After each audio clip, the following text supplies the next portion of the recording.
Let us begin today's session with an example. Latika is a person who is working in an industry.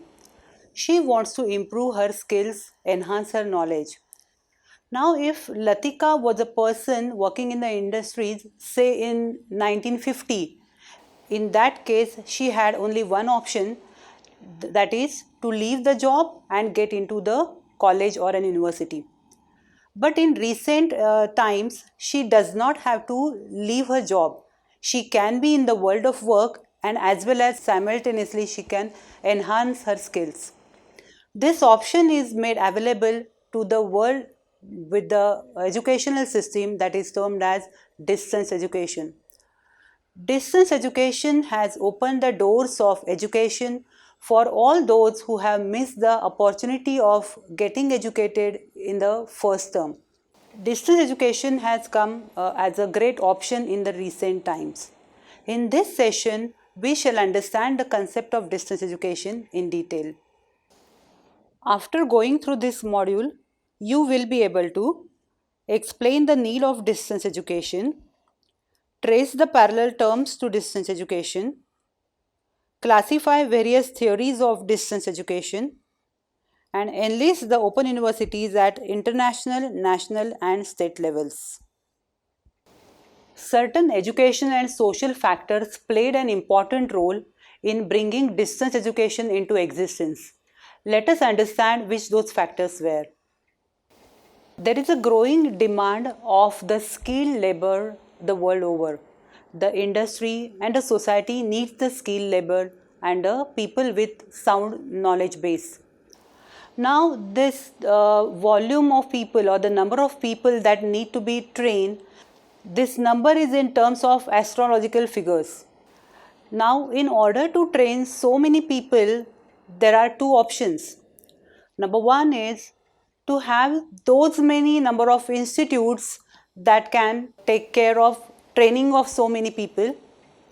And the second option is could be something what we call as multiplier effect or training of trainers. In order to use the first option, one needs to establish so many institutions, so it does demand the time as well as the physical infrastructure. Now, in order to have that physical infrastructure into existence, one can imagine the kind of costs involved, the kind of time involved.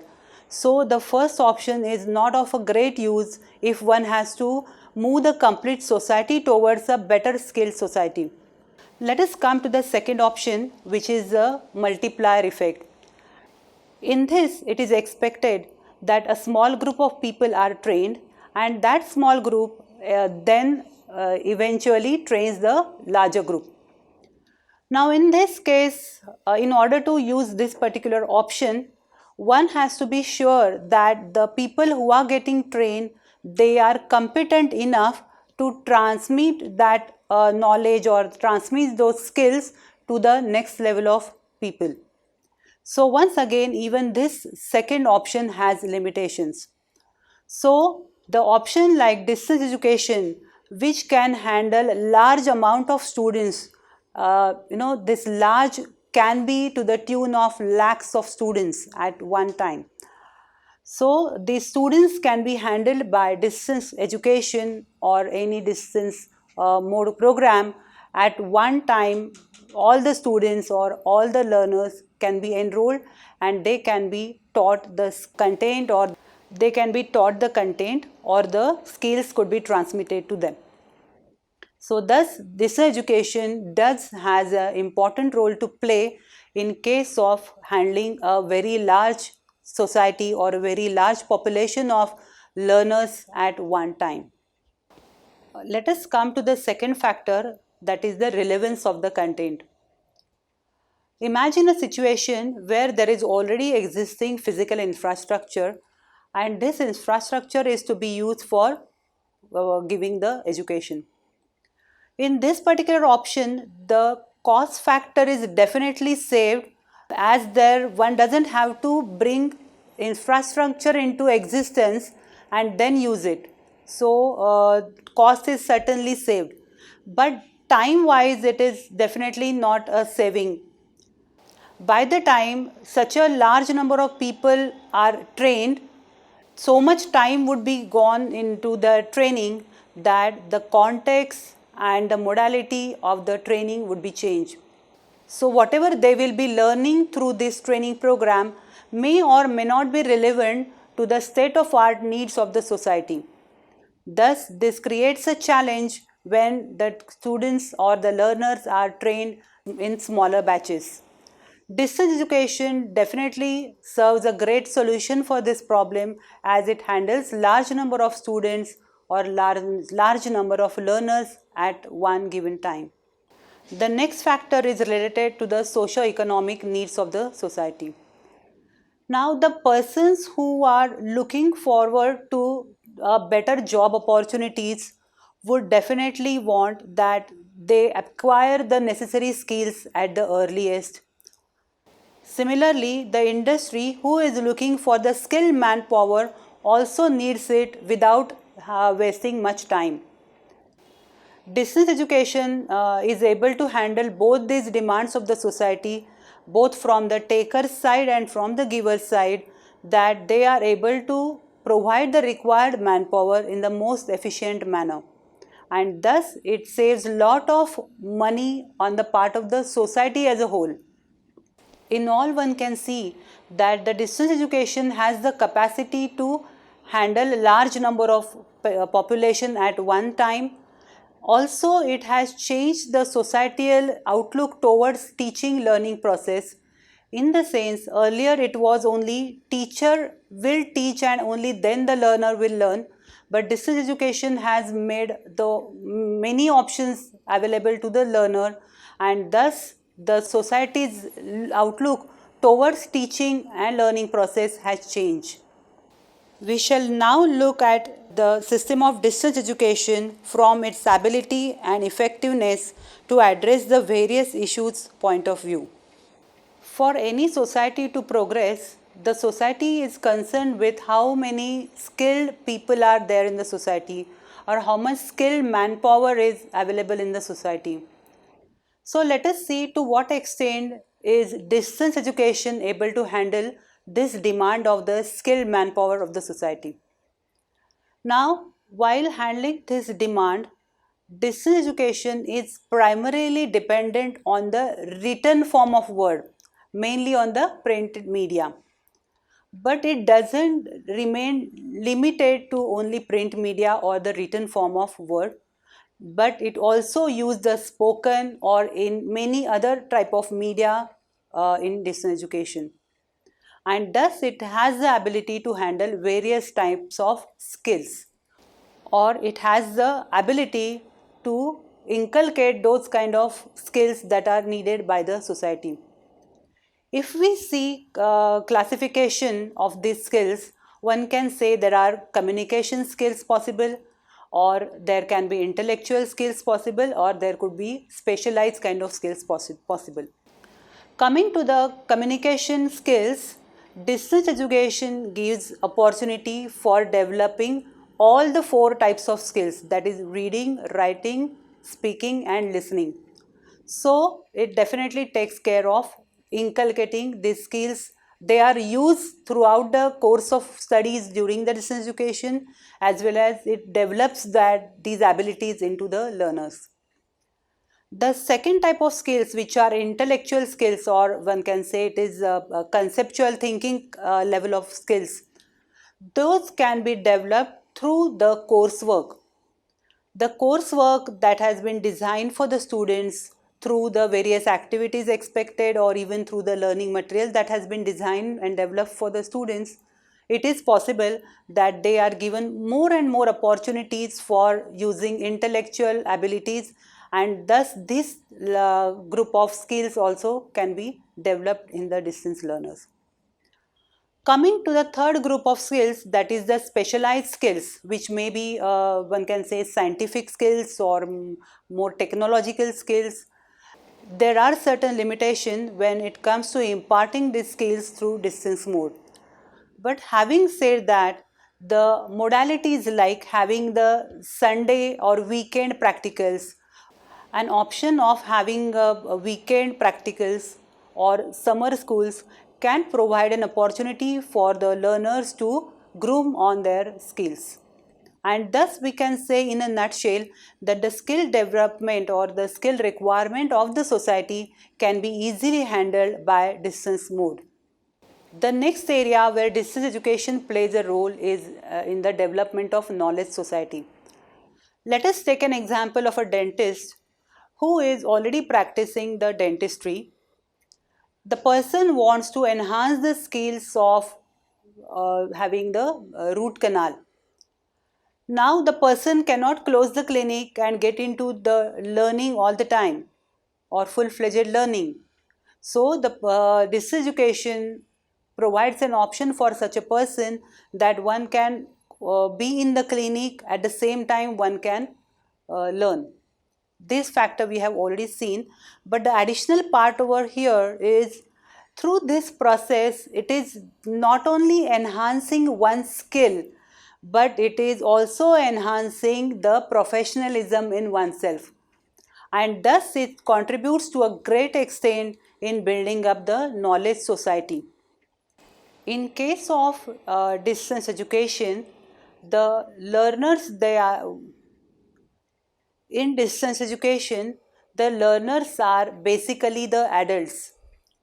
So as we all know, they are already into their work or core social responsibilities or maybe the responsibilities at home. So it is very crucial that they are being offered this second chance of getting educated or second chance of enhancing their skills through such an option which is more learner oriented or learner centered. Now when we say learner center, it not only means that the learning material is designed and developed by keeping the learner in center, but it also means that even operationally it is convenient for these adult learners who are handling other responsibilities apart from enhancing their own knowledge and skills. So from this point of view, the contact sessions which are organized for these learners, they are generally arranged or organized maybe in the evening or maybe during the vacations or during weekends. Now this every care is taken for these learners that the process of learning or again coming back to the world of learning becomes much easier for them, and that's how the whole scheduling of the coursework is maintained. All these direct benefits to the society, distance education serves as a great tool of social transformation. Now in the earlier society, we can say maybe in the conventional education, the learning per se is highly dependent on the presence and the knowledge by the teacher, and that too by that one teacher. But distance education has provided that opportunity where a large number of good quality teachers are available to even much larger population of students. Because the media is used in case of distance education, it is possible that they are reached to the various remote locations where the students are residing. And thus, the earlier conception that learning is not possible without a teacher, this is broken by the system of distance education. Distance education does believe in the learner's capacities in studying on his or her own, and not only from the teacher, not only from the learning material that has been given, but the various media that are now available, they provide all the more learning resources for the students, and thus they can get benefited by very many sources. We can see that distance education has immense capacity to handle the system of education through very efficient and effective manner. The term distance education is used in a variety of manner by academicians as well as by the society. Let us see some examples of some other related terms that are used in various countries. In the country like Australia, the term external system or studies is being used.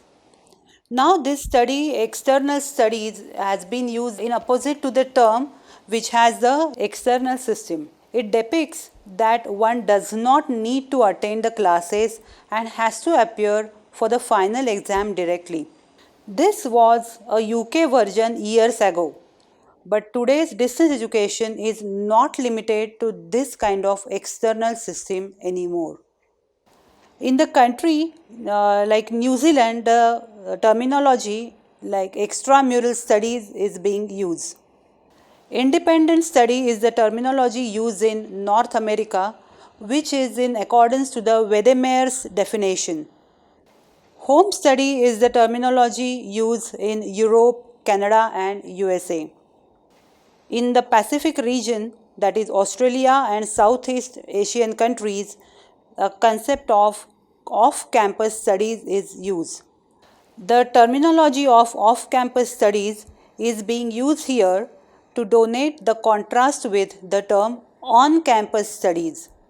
Thus, we can see that the various countries use the varying terminologies which are parallel to distance education, and many of them direct towards a different shade of distance education. Distance education has been defined by various academicians in a variety of manners. Let us see some of the key aspects of their definitions. The first person we are going to consider is Charles Wedemeer. He has pointed distance education as independent study. So one can see that the independence that the learner gets, or we recently now term it as learner's autonomy or learner's freedom, is being focused by Charles Wedemeer. The next person that has looked at distance education is Michael Moore. He has pointed towards two important attributes of distance education. He has looked at distance education as a function of dialogue and individualization. Now, this dialogue could be between the teacher and the students, or it could be amongst the students. And individualization in the sense that the kind of courses that a person would choose, or the kind of modules that a person would choose, that freedom is given to the learner in distance education, and that is why the attribute of individualization comes. Another reason to have this kind of attribute is the kind of learning material is given to the learners. The attempt is made to contextualize the content to one's situation, and thus it becomes more individualized learning for the learner. The next attribute that Michael Moore has pointed out is the learner autonomy. Now this autonomy is in terms of what one wants to study, where one wants to study, when one wants to study. This kind of freedom is given to the learners, and they are able to study even if they are sitting at one remote place, even if they want to study at say 10 o'clock at night after having worked throughout the day, and so on. The next person who has attempted defining distance education is Otto Peters, and he has pointed out the feature of industrialized form of teaching and learning. Now here he has accepted that there is teaching learning, yes, but the teaching learning is on the very mass scale. As we have seen a few minutes ago, distance education has the ability to handle lakhs of students at one time. And that's why it is termed as the industrialized form of education. Just as in industry, the production is on the mass scale. It's not only one pen at a time, but lakhs of pens are developed or produced. Similarly, the distance education has the capacity to handle lot of students at one given point, and that's why this industrialized form has appealed Otto Peters. Distance education is termed as guided didactic conversation by Borge Holmberg. Now for Holmberg, this conversation which is in the guided form, so the course structure, and the way the course work is designed and expected of the students is underlined by Holmberg here. Diseducation is looked at from two-way postal communication point of view by John Barth. Now in this definition, or in the way he has looked at diseducation, there are two important attributes. It is a two-way communication. So it is not only that the teacher or the institute gives the learning material to the students and that's the end of the communication cycle. It's not like that, but it goes to the students and the students again respond back to the teacher. Now this response back may be in the form of their assignments, may be in the form of the doubts they have. So thus it is a two-way communication. Now the word postal is also underlined in his definition. So this, as you can see, the definition was given in 1980. Now that was the era where computer learning or not so much technology was in use. Mainly the distance education was through the print media. So it was mainly in the form that the distance education institute would send the study material by post to the learner and the learner would study. And that is why it is the postal communication has been underlined by John Barth. The last definition which is given by David Stewart is it emphasizes the human element in an industrialized form of learning and teaching. In this one can see that this definition has been taken by taking the threads from Otto Peters' definition where he has termed distance education as industrialized form of teaching learning. So David Stewart has retained that industrializedness of distance education but added one more component to it, that is the human element. The definition that David Stewart has given has taken the threads from Otto Peters' definition. Both of them term distance education as industrialized form of teaching learning. But David Stewart has added an additional component of human element to this industrialized form of teaching learning. So in this, it is underlined that merely giving the study material to the students is not sufficient, but he underlines through the human element that there is a need of contact session, there is a need of interaction of teachers or counselors with the students and also the interaction between the students. Thus, through these definitions, one can note that different academicians have looked at distance education from varying point of view and the kind of key element which they find in distance education differ from one another.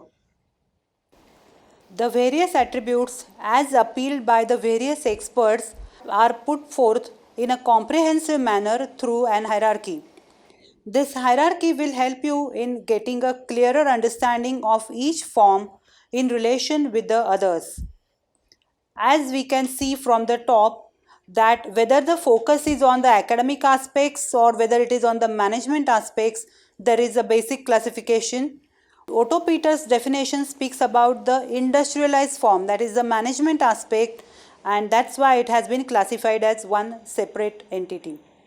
Whereas for rest all five are together, they are again further classified as what is the emphasis on.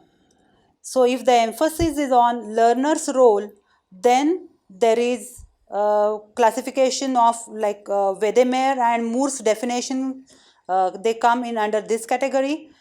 If the emphasis is on institutional or teacher roles, then there is a grouping of say didactic conversation which is given by Holmberg, or maybe if it is a postal communication, then it is Barth's definition comes under that category, and it is a strong human element comes into picture, then David Stewart's definition comes into that picture.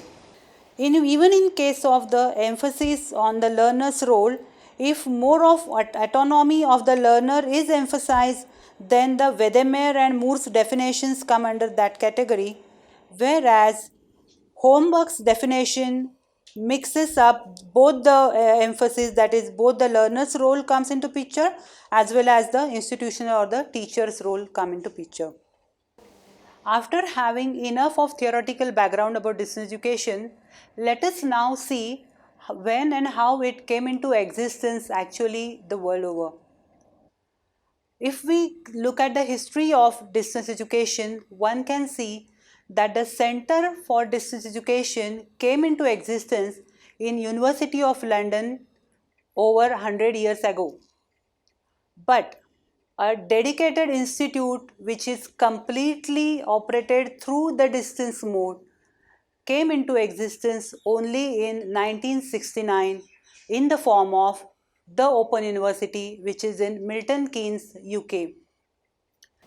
The kind of practices that are Open University UK or UKOU as it is popularly known as, they are imitated by many other open universities the world over later, and that is why it is also termed as the mother of all open universities. At international level, the distance education system came into existence way back in 1970. But for this system to come into existence in India, it took long 13 years after the first Open University came into existence. So we will now see the various open universities in India. When one looks at the distance education system in India, the journey begins with the National Open University. Indira Gandhi National Open University is the National Open University in case of India. It is situated in Delhi and established in 1985. This being a National Open University, its jurisdiction is all over the country. That means the students can enroll from any corner of the country. Even the study centers are located throughout the country. Apart from having the responsibility of educating all these students spread all over the country, another responsibility that this university had been handling is the manpower development required for various state open universities in the country. This university is termed as Mega University on the basis of the voluminous number of students that the university handles each year. IGNOU addressed the needs of the education through English and Hindi medium and having national agenda in mind. But this was not enough for catering to the needs of the people who could study in the regional languages only. And they were having the local agenda or local needs. Hence, the state open universities or SOUs came into existence. There are total 13 state open universities in India. Dr. B.R. Ambedkar Open University or BRAU, Hyderabad being the earliest founded one in 1982. Thus, this university was established even before IGNOU came into existence. So, this spread of establishment of the state open universities went from 1982 to the latest ones. So, here are the 13 state open universities in India.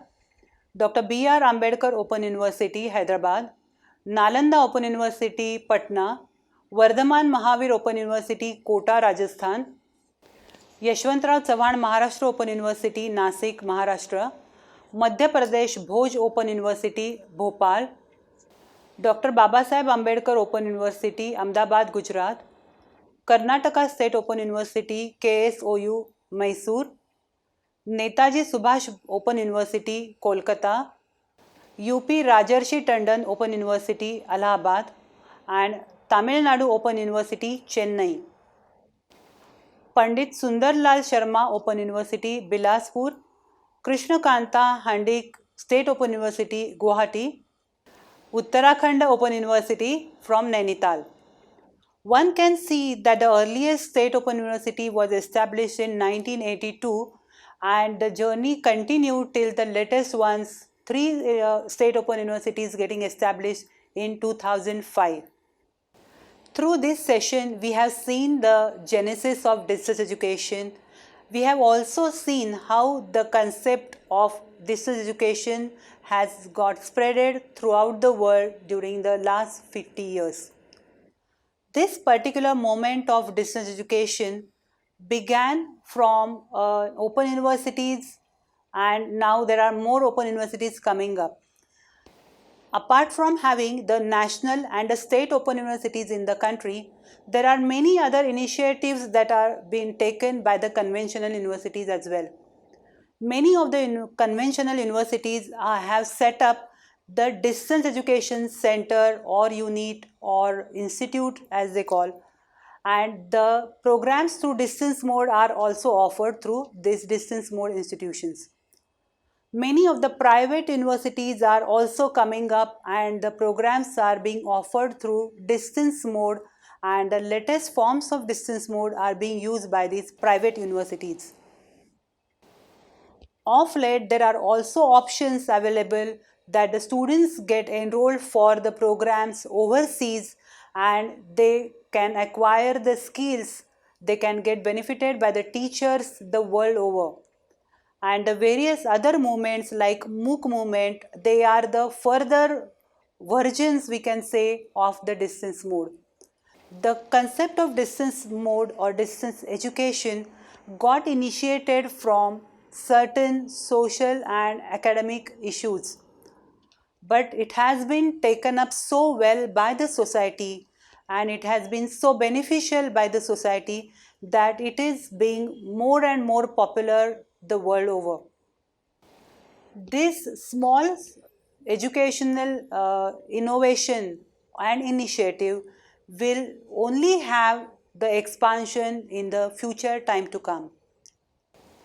Thank you.